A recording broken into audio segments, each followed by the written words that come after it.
ओम उमा महेश्वराय नमः। आप सभी का हमारे YouTube चैनल पर हार्दिक स्वागत है। आज ज्येष्ठ अमावस्या के दिन शनि जयंती भी मनाई जाती है। तो आइए जानते हैं अमावस्या व्रत की पौराणिक कथा और शनि देव की पूजा विधि और उपाय के बारे में। हिंदू पंचांग के अनुसार हर साल ज्येष्ठ मास की अमावस्या तिथि को शनि जयंती मनाई जाती है। धर्म और ज्योतिष की दृष्टि से भगवान सूर्य और देवी छाया के पुत्र शनि देव को सभी नवग्रहों में महत्वपूर्ण स्थान प्राप्त है। शनि जयंती का दिन शनि दोष से मुक्ति पाने के लिए खास माना जाता है। इस दिन जिन जातकों पर शनि ढैया व शनि की 7.5 चल रही है, उन्हें शनि देव को प्रसन्न करने के उपाय अवश्य करने चाहिए। हिंदू धर्म के अनुसार शनि देव को न्यायप्रिय व कर्मों के अनुसार फल देने वाला देवता कहा गया है। अच्छे कर्म करने वालों पर शनि देव की सदैव कृपा बनी रहती है और उनकी समस्त मनोकामनाएं पूरी होती है, जबकि बुरे कर्म करने वाले व्यक्ति को शनि देव कठोर दंड देते हैं। शनि जयंती के दिन छाया दान या शनि देव पर तेल चढ़ाना अति लाभकारी माना गया है। इस दिन कांसे या लोहे के कटोरे में सरसों का तेल लें और उसमें अपना चेहरा देखें। उसके बाद कटोरे सहित इसे किसी गरीब या ज़रूरतमंद को दान कर दें या फिर शनि मंदिर में रख दें।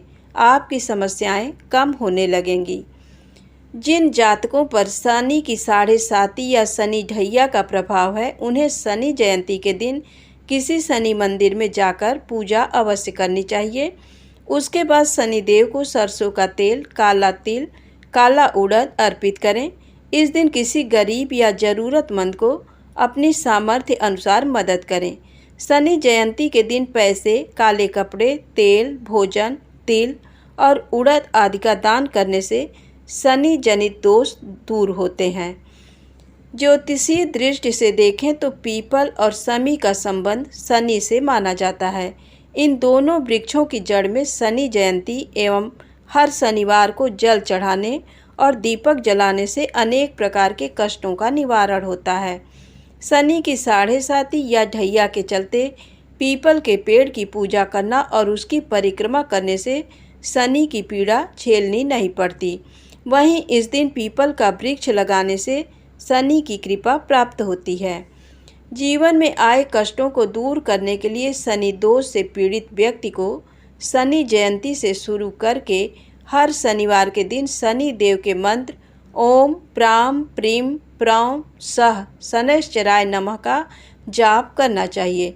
शनिदेव को प्रसन्न करने के लिए शनि चालीसा और शनि देव की आरती भी करें।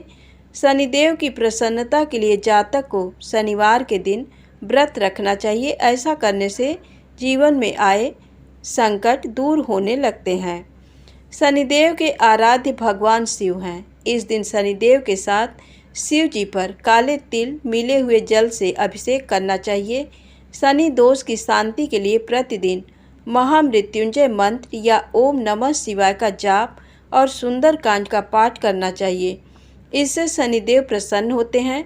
शनिदेव हनुमान जी की पूजा करने वालों से सदैव प्रसन्न रहते हैं, इसलिए इनकी प्रसन्नता के लिए शनि पूजा के साथ साथ हनुमान जी की भी पूजा अवश्य करनी चाहिए। ज्येष्ठ अमावस्या पर पितरों के लिए श्राद्ध, तर्पण आदि भी करना चाहिए। इस दिन गरीबों को भोजन कराएं, वस्त्र दान दें। इन सब चीज़ों को करने से पितृदोष से मुक्ति मिल जाती है। आइए जाने अमावस्या व्रत की पौराणिक व्रत कथा। एक ब्राह्मण और ब्राह्मणी थे। वे दोनों भगवान के भक्त थे। घर में सब कुछ था, पर उनके कोई संतान नहीं होने से वे बेहद दुखी रहते थे।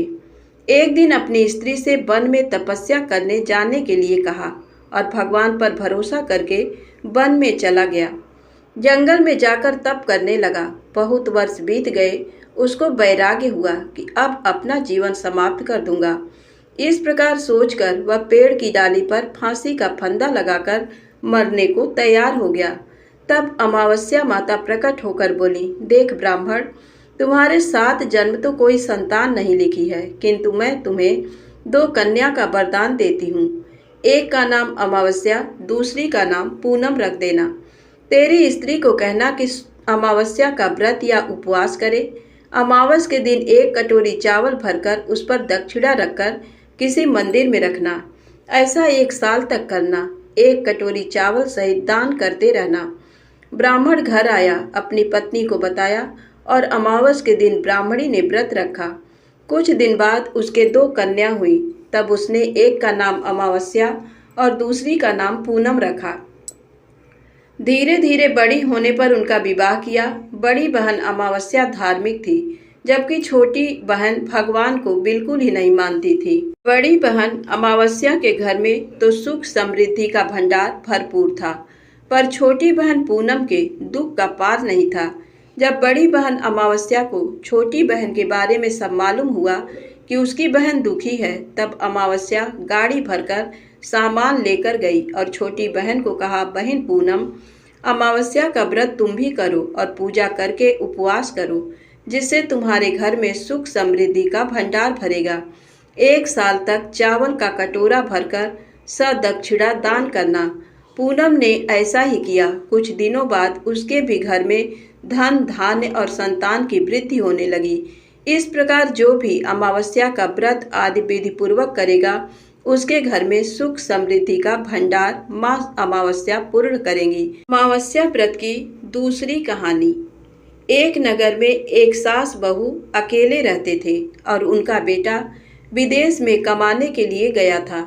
सास और बहू बहुत अच्छे से रहते थे। दोनों एक दूसरे की देखभाल करते थे।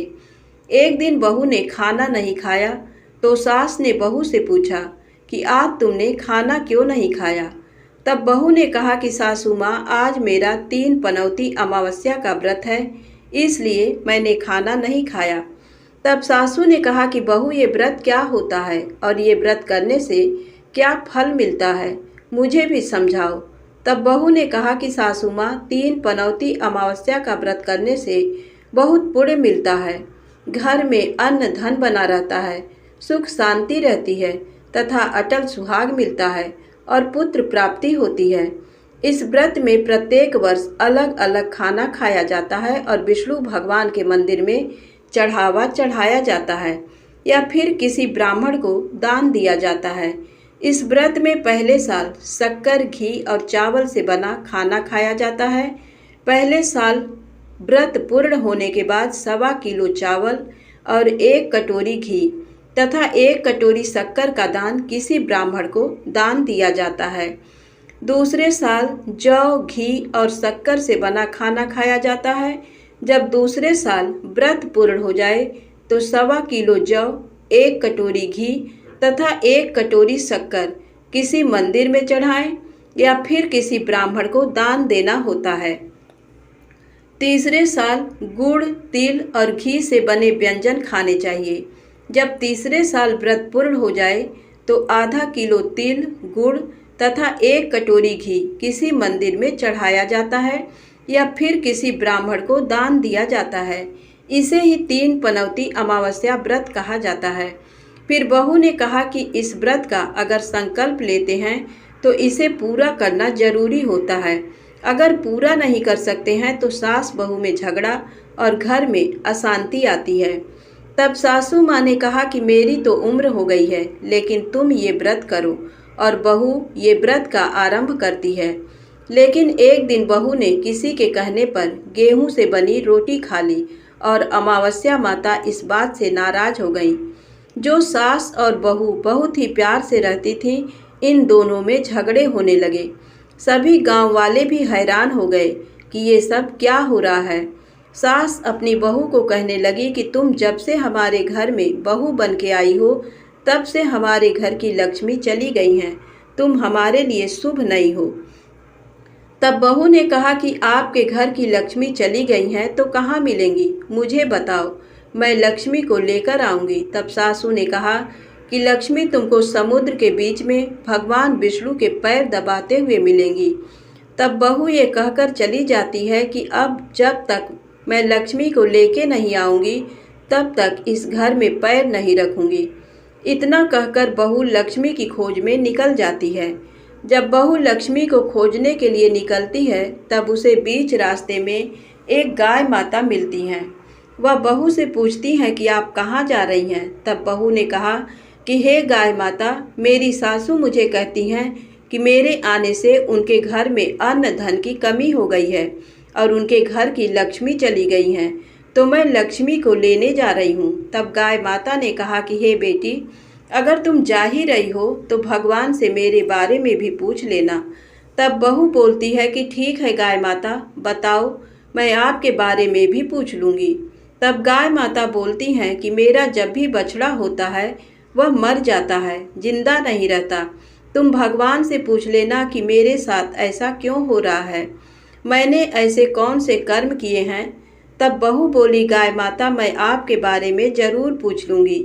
ये कहकर बहू आगे बढ़ती है। अब आगे जाते ही बहू को एक घोड़ी मिलती है जिसके गले में घट्टी बंधी हुई होती है। घोड़ी ने भी कहा कि बेटी, तुम मेरे दुख का निवारण भी भगवान से पूछ लेना। तब बहू ने कहा, जरूर पूछ लूँगी। ये कहकर बहू आगे बढ़ती है। आगे जाते ही बहू को एक अंधा और बहरा बुजुर्ग मिलता है। वह भी बहू से अपनी समस्या भगवान से पूछने के लिए कहता है। तब बहू उसकी समस्या भी भगवान से पूछने का कहकर आगे बढ़ती है। आगे जाते ही बहू को एक बूढ़ी औरत मिलती है जो हाथ और पैर से अपाहिज होती है। वह भी बहू से अपनी समस्या भगवान को पूछने के लिए कहती है। तब बहू उसके समस्या को भी पूछने के लिए तैयार हो जाती है और आगे बढ़ती है। आगे जाते ही बहू थक जाती है और एक आम के पेड़ के नीचे बैठ जाती है। तब आम का पेड़ खुश होकर बहू से पूछता है कि बेटी, तुम कहाँ से आई हो और कहाँ जा रही हो। तब बहू बताती है वह लक्ष्मी को लेने जा रही है। तब पेड़ भी अपनी समस्या भगवान को पूछने के लिए कहता है कि मेरे पेड़ पर लगे आम खट्टे ही क्यों होते हैं, इस बारे में भगवान को जरूर पूछना। तब बहू उसकी समस्या लेकर आगे बढ़ती है। आगे जाते ही बहू को एक तलाई मिलती है। वह भी बहू को बताती है कि तुम भगवान से पूछना कि मेरे तलाई का पानी इतना मैला क्यों है, कोई भी इसे नहीं पीता है। तब बहू कहती है, जरूर पूछ लूँगी, और कहकर आगे बढ़ती है। बहुत दिन जंगल में चलते चलते बहू थक जाती है। उसे भूख भी लगी होती है, लेकिन खाने को नहीं मिलने से वह थक जाती है और जंगल में बेहोश हो जाती है। उसी समय भगवान विष्णु और माता लक्ष्मी वहाँ विचरण करते हुए आते हैं। तब माता लक्ष्मी विष्णु जी से कहती हैं कि हे नाथ, ये आपकी बहुत बड़ी भक्त है, आप इसके दुखों का निवारण करो। तब भगवान विष्णु कहते हैं कि इस संसार में बहुत जीव दुखी हैं, सभी अपने अपने कर्मों का फल भोग रहे हैं, किस किस के दुख का निवारण मैं करूं। तब माता लक्ष्मी ने विष्णु जी से विनती की और कहा कि वह भूखी प्यासी है और इसे यहाँ अगर ऐसे ही छोड़ दिया तो जंगली जानवर उसे अपना शिकार बना देंगे। माता लक्ष्मी की बात सुनकर भगवान विष्णु एक साधु का वेश धारण करते हैं और बहू के पास जाते हैं और होश में लाते हैं। बहू के होश में आते ही साधु वेश में भगवान उससे पूछते हैं कि वह यहाँ क्यों आई है और कहाँ जा रही है। तब बहू पूरी बात बताती है। उसकी बात सुनकर भगवान विष्णु और माता लक्ष्मी प्रकट होते हैं। उनके साथ अमावस्या माता भी प्रकट होती हैं। बहू उनके चरणों में गिरकर वंदन करती है। अमावस्या माता बहू को कहती हैं कि बेटी, तूने मेरे व्रत को खंडित किया है, इसी की सजा मिली है, लेकिन अब मैं तुम्हें माफ करती हूँ और तुम घर जाओ। तुम्हारा घर अन्न धन से संपन्न होगा, तुम्हारा घर सुंदर महल में बदल जाएगा और तुम्हारी सभी मनोकामनाएं पूर्ण होंगी। यह सब होने के पश्चात बहू रास्ते में जो भी मिला उन सभी के दुखों का निवारण करने के लिए विनती करती है। तब भगवान विष्णु बोलते हैं कि गाय ने कभी अपना दूध किसी को नहीं पिलाया, उस वजह से उसके बछड़े जिंदा नहीं रहते। तुम उसका दूध पी लेना, जिससे उसके बछड़े जिंदा रहने लगेंगे। घोड़ी पिछले जन्म में आटा पीसने वाली महिला थी। वह किसी को आटा पीस के नहीं देती थी, इसलिए उसके गले में चक्की के पाट बंधे हुए हैं। तुम उसके पाट खोल देना, वह बिल्कुल ठीक हो जाएगी। बुजुर्ग कभी भगवान के मंदिर नहीं गया और ना ही उसने कभी भगवान के भजन सुने। तुम उसको मंदिर ले जाना और दर्शन करवा देना, वह ठीक हो जाएगा। बुजुर्ग महिला जो थी उसने कभी भी अपनी जवानी में दान पुण्य नहीं किया, इसलिए उसे ये सजा मिली है। तुम उससे दान करवा देना तो उसकी विकलांगता दूर हो जाएगी। उस आम के पेड़ ने कभी किसी बच्चे को अपने आम खाने नहीं दिए, इसलिए उसके सभी आम खट्टे होते हैं। तुम उस पेड़ का आम खा लेना, फिर उस पेड़ पर मीठे आम आएंगे। तलाई का पानी पिछले जन्म में देवरानी जेठानी थी, वह हमेशा झगड़ती रहती थी, इसलिए उसका पानी मैला है। तुम उसका पानी पी लेना, वह तलाई शुद्ध हो जाएगी। बहू ने भगवान विष्णु, माता लक्ष्मी और अमावस्या माता को नमन करके घर जाने के लिए निकलती है और रास्ते में उसे जो जो भी मिला उनके सभी समस्या भगवान के कहे अनुसार दूर करती है। सभी उसे आशीर्वाद देते हैं। घर जाते ही उसका घर एक सुंदर महल में परिवर्तित हो जाता है तथा घर में अन्न धन भरा मिलता है। अब बहू सासू से कहती है कि सासू माँ, आपने सच कहा था, मैं आपके लिए शुभ नहीं हूँ। मेरे जाने से ही आपके घर में लक्ष्मी आई हैं। अब आप यहाँ रहें, मैं मरने जा रही हूँ। तब सासू ने कहा कि हे बेटी, ये सब तुम्हारे अमावस्या व्रत का फल हमें मिला है। तुम यहाँ पर ही रहोगी, कहीं नहीं जाओगी। और सास बहू खुशी खुशी रहने लगे। एक दिन उसका बेटा भी विदेश से लौट आया और घर में ये सब देखा। तब उसकी माँ ने सब बात उसे बताई। इस तरह वह लोग खुशी खुशी रहने लगे। धन्यवाद। बोलिए विष्णु भगवान की जय, लक्ष्मी मैया की जय, अमावस्या माता की जय। दोस्तों, कहानी अच्छी लगी हो तो कृपया मेरे चैनल को लाइक सब्सक्राइब अवश्य करें। जय माता दी।